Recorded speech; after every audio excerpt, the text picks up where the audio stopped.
Shalom et bonsoir chez vous.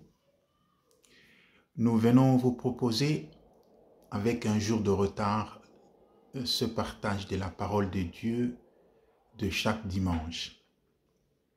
Vous avez imaginé, la semaine passée a été une semaine très chargée pour nous. D'abord, par le départ vers le Père de notre cher et grand frère, le cardinal Mosengo. Ensuite, dans la paroisse où je sers le peuple de Dieu, le dimanche passé était un dimanche de première communion. C'est pourquoi nous venons vous proposer ce partage en retard. Sûr de votre pardon, nous pouvons donc continuer. Merci. La parole de Dieu de ce 16e dimanche du temps ordinaire de l'année liturgique B nous fait comprendre qu'il existe de bons et de mauvais bergers. Le Seigneur fustige les comportements des bergers irresponsables qui, au lieu de rassembler les brebis, les dispersent et les égarent.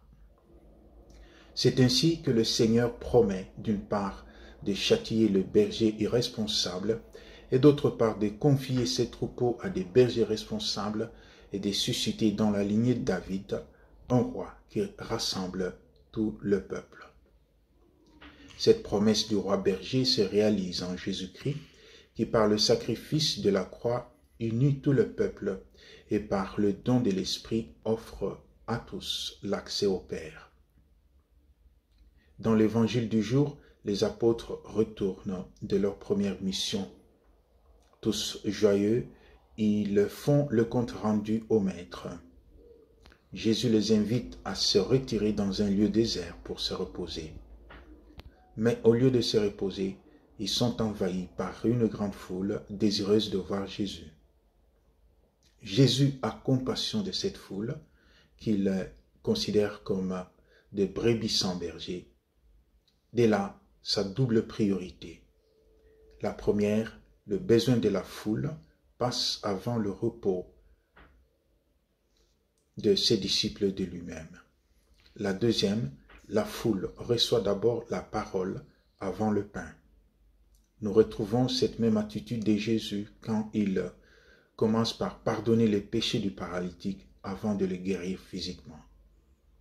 La parole de Dieu nous invite à examiner ce que nous considérons comme priorité dans nos relations avec Dieu, avec les autres, avec le monde et avec nous-mêmes. Avec Dieu, par exemple, qu'est-ce qui est prioritaire dans nos prières? Moi, nous ou les autres? Avec les autres, sommes-nous esclaves de notre programme ou puissions-nous consacrer notre temps pour les autres? Avec le monde, par exemple, notre projet de vacances prend-il en considération la proximité d'une église ou sommes-nous prêts à sacrifier un mois sans messe pour un site touristique? Avec nous-mêmes, qu'est-ce qui est priorité dans notre vie? Le manger, le boire, les vêtements ou le spirituel?